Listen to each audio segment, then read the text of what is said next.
चलिए अब हम पढ़ेंगे, रिवीजन करेंगे छठा एक्सरसाइज। कौन सा एक्सरसाइज? छठा एक्सरसाइज। छठा एक्सरसाइज में क्या है? त्रिभुज। छठा एक्सरसाइज में ज्यामिति नहीं है, कथी है? त्रिभुज। त्रिभुज आता है ज्यामिति के अंदर। त्रिभुज किसे कहते हैं तो ये सब तो पढ़वे किए होंगे, ये पूछने वाला भी नहीं है कि त्रिभुज किसे कहते हैं। अब हमको यहाँ पे पढ़ना है इसमें समरूप त्रिभुज के बारे में। कौन सा त्रिभुज के बारे में? समरूप त्रिभुज के बारे में। तो अब सबसे पहले हम जान लेते हैं कि सर्वांगसम और समरूप में क्या अंतर। सर्वांगसम और समरूप में क्या अंतर? सर्वांगसम और समरूप। सर्वांगसम जो होता है इसमें जो होता है आपको जो है लंबाइयों समान, भुजा का लंबाई समान, भुजा का लंबाई समान, भुजा का लंबाई क्या होगा? समान। कोई भी रहे बहुभुज, कोई भी बहुभुज रहे उसका भुजा का लंबाई क्या होगा? समान। और दूसरा चीज क्या? भुजा की लंबाई का समान तो होगा ही, आकृति भी समान। जैसे त्रिभुज त्रिभुजे के साथ होगा, चतुर्भुज चतुर्भुजे के साथ होगा, आकृति समान। अब समरूप में आते हैं। समरूप में केवल हमको क्या चाहिए? समरूप में हमको केवल क्या चाहिए? आकृति समान चाहिए और कुछ ना चाहिए, केवल आकृति समान। ध्यान से समझिएगा, बता दिए। अब ये क्या होता है, अब ये क्या होता है, जैसे समझिएगा। जैसे त्रिभुज एक दे दिया, दो त्रिभुज दे दिया, कह रहा है कि भुजा का लंबाई समान होना चाहिए, साथ में क्या होना चाहिए? आकृति। यानी त्रिभुज है तो यहो त्रिभुज होना चाहिए, ये त्रिभुज है तो यहो त्रिभुज होना चाहिए। यानी कि ये 5 है तो ये भी कितना होगा? 5। ये 6 है तो यहो कितना होगा? ये होगा 7, तो यहो कितना होगा? 7। एक दूसरे का भुजा का लंबाई क्या होना चाहिए? समान। अब ये मत समझिएगा, यहाँ पे हम बता दें कि सर्वांगसम करने का बहुत कंडीशन होता है। एस एस तीनों भुजा बराबर, एस एस दूगो भुजा एगो कोण बराबर, एस ए दूगो कोण एगो भुजा बराबर, आर एच एस होता है राइट एंगल हाइपोटेनस साइड। तो वो यहाँ नहीं जानना है, केवल यहाँ जानना है कि सर्वांगसम क्या है, समरूप क्या है। सर्वांगसम पढ़ना है तो 9th क्लास का वीडियो अपलोड होगा, उस वक्त देखिएगा, समझिएगा। चलिए सर्वांगसम समझ में आ गया। अब समरूप क्या होता है, जैसे समझ लीजिएगा, जैसे ई त्रिभुज है और ई बड़का त्रिभुज, ये समरूप होगा, क्या है कि आकृति समान है। ये भी त्रिभुज है, ये भी त्रिभुज है, ठीक है, लेकिन इसका लंबाई समान नहीं है। समझ में आया कि नहीं बात? समरूप सर्वांगसम समझ में आ गया। अब हम चलेंगे कि समरूप कब होता है ये जानेंगे। तो बेसिकली 6.1 एक्सरसाइज में जो है दिया हुआ है कि कोई भी बहुभुज समरूप कब होगा? जब उसका पहला चीज, कोई भी बहुभुज हो, लेकिन क्या हो? समान संख्या वाला हो। बहुभुज वैसा जेकर भुजा का संख्या क्या हो? समान। भुजा का संख्या समान तब लगेगा, ध्यान रखिएगा।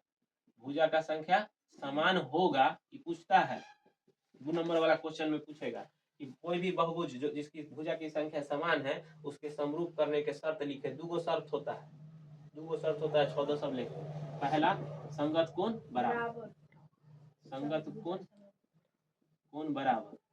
कोण बराबर। दूसरा, संगत भुजा समानुपात। बस ये रखिएगा, केकर अकॉर्डिंग बोल रहे हैं 6.1 एक्सरसाइज। संगत कोण बराबर, संगत कोण बराबर, ठीक है। अब हमको समझना है इसके बाद थ्योरम। अब कौन कौन हो जाता है तो वो देखिएगा। समबाहु त्रिभुज समरूप होता है, वृत्त समरूप होगा जब उसका त्रिज्या बराबर होगा, वर्ग समरूप होगा। इस टाइप से बहुत सारी आकृति होती है बहुभुज में, जो अपने आप में क्या होता है? समरूप होता है।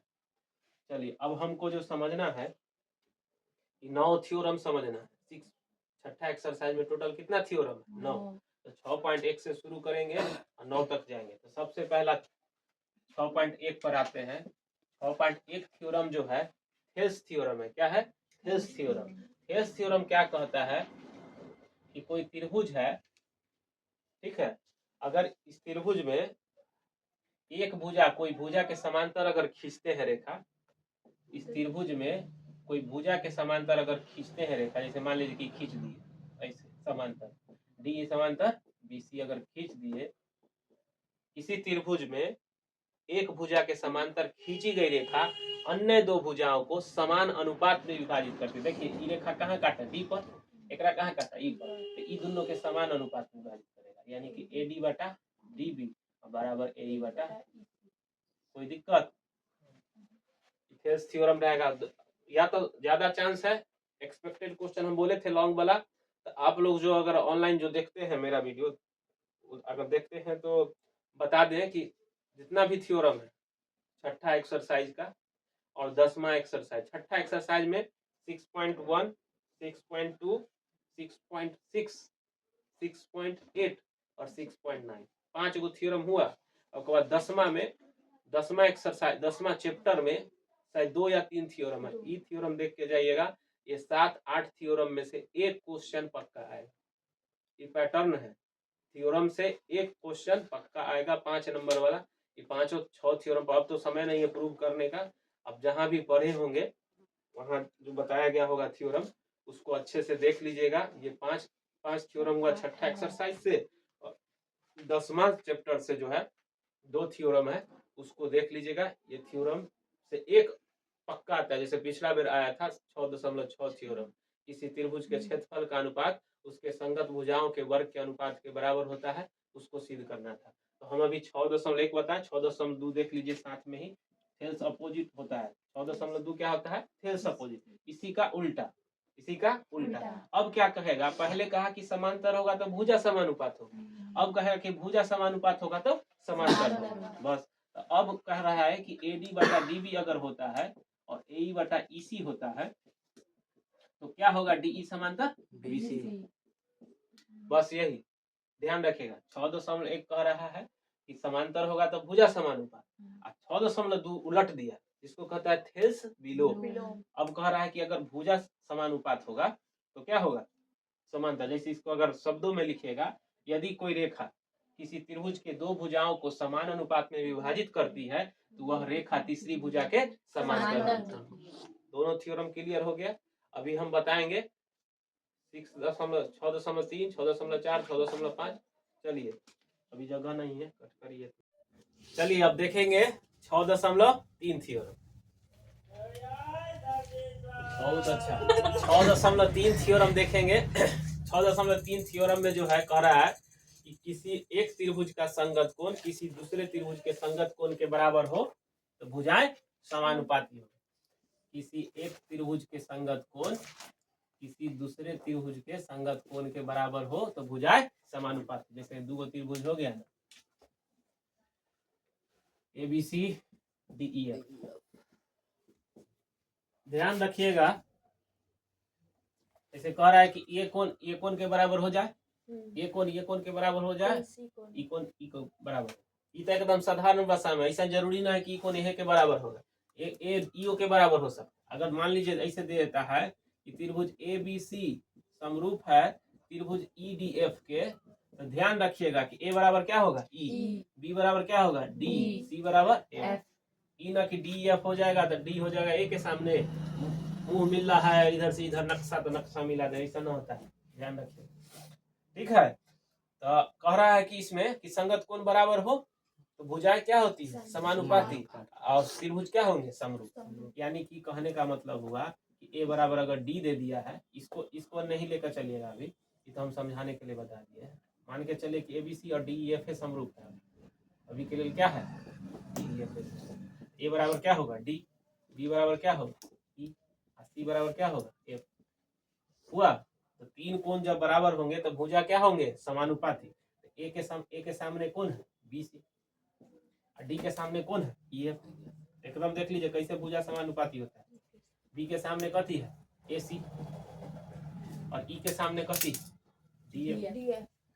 इसी तरह सी के सामने कथी है? AB, और F के सामने कथी है? D।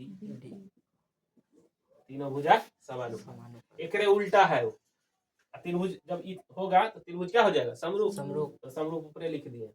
अब एकरे उल्टा है 6.4। अब कह रहा है कि भुजा समानुपात होगा ना तो त्रिभुज समरूप। 6.4 उल्टा है, देखो कोई दिक्कत? अब 6.5 समझ लीजिए। 6.5 क्या कहता है? दूसरा चित्र बना देते हैं। ABC DE, ई कह रहा है 6.5 कह रहा है कि अगर ई भुजा के समानुपात है, ई भुजा के समान, जैसे कि ए बी समानुपात इतना आ रहा है नीचे, ए बी बटा डी बराबर ए सी बटा डी एफ अगर होता है, अगर एक त्रिभुज के दो भुजाएं दूसरे त्रिभुज के दो भुजाएं समानुपात होते हैं और दोनों भुजाओं के बीच में आने वाले अगर कोण भी बराबर होते हैं, ये दोनों भुजा के बीच में कौन है, दोनों भुजा के, यानी कि कोण ए बराबर कोण अगर डी भी आता है तो इसको क्या कहेंगे, समरूप। इसको कहता है एस ए समरूप में, एकरा कहता है डबल ट्रिपल ए एकरा एस एस एस। यानी कि अगर पूछता है कि 6.3 कौन थ्योरम है तो ए कोई दिक्कत। अगर पूछता है कि 6.4 कौन थे, S S S. 6.5 S A S, ध्यान रखिएगा। 6.5 क्लियर हो गया, फिर से बता दे रहे हैं। 6.3 कह रहा है एक त्रिभुज के 3 कोण दूसरे त्रिभुज के संगत 3 कोण के बराबर होते हैं तो भुजाएं क्या होंगे, समानुपात होंगे तो त्रिभुज समरूप। एक उल्टा बोल रहा है 6.4 कि अगर भुजाएं समानुपात, एक त्रिभुज के 3 भुजाएं दूसरे त्रिभुज के संगत भुजाएं के समानुपात होंगे, इनके कोण बराबर होंगे तो त्रिभुज क्या होंगे, समरूप। 6.5 क्या बोल रहा है, एक त्रिभुज के 2 भुजा दूसरा त्रिभुज के 2 संगत भुजा के समानुपात होगा तथा इन दोनों भुजाओं के अंतर्गत आने वाले कोण, यानी इकर अंतर्गत कौन आता है, ए एकर डी, अगर कोण बराबर होता है तो त्रिभुज क्या होंगे, समरूप। कहीं से कोई दिक्कत, एक 6.6 भी समझ लीजिए, जो पूछा है प्रूव करने वाला है, पूछता है कि 2 त्रिभुज है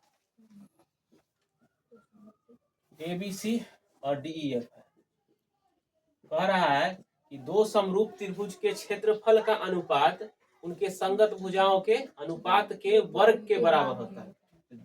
कह रहा है 2 समरूप त्रिभुज, समरूप मान लीजिए कि त्रिभुज ए बी सी और त्रिभुज डी ई समरूप होगा तभी, ऐसे ना कि सीधा देखे या घेर में लगा दिए, से नहीं समझना।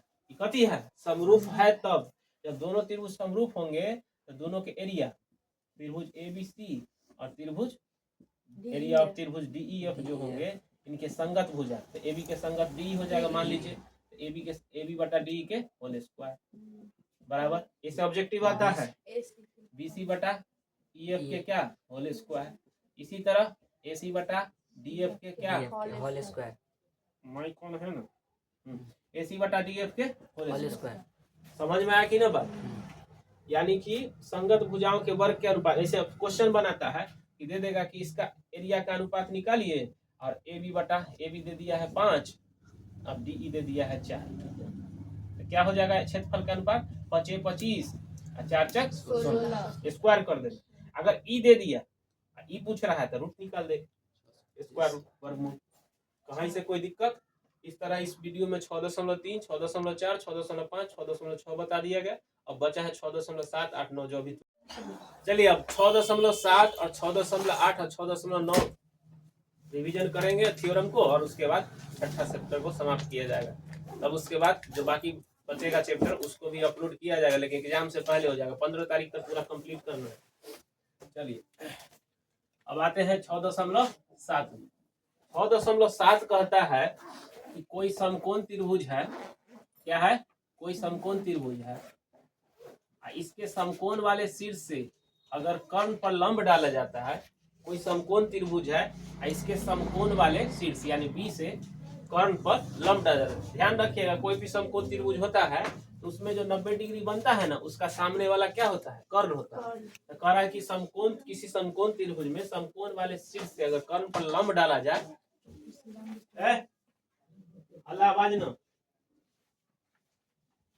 समकोण वाले शीर्ष से अगर लंब डाला जाता है तो अब समझिएगा कि जैसे अब क्या कह रहा है, ये त्रिभुज छोटा वाला जो होगा ना बड़का के समरूप होगा। अगर इसका नाम दिया जाए तो त्रिभुज ए बी डी, समरूप त्रिभुज ए बी सी, ठीक है।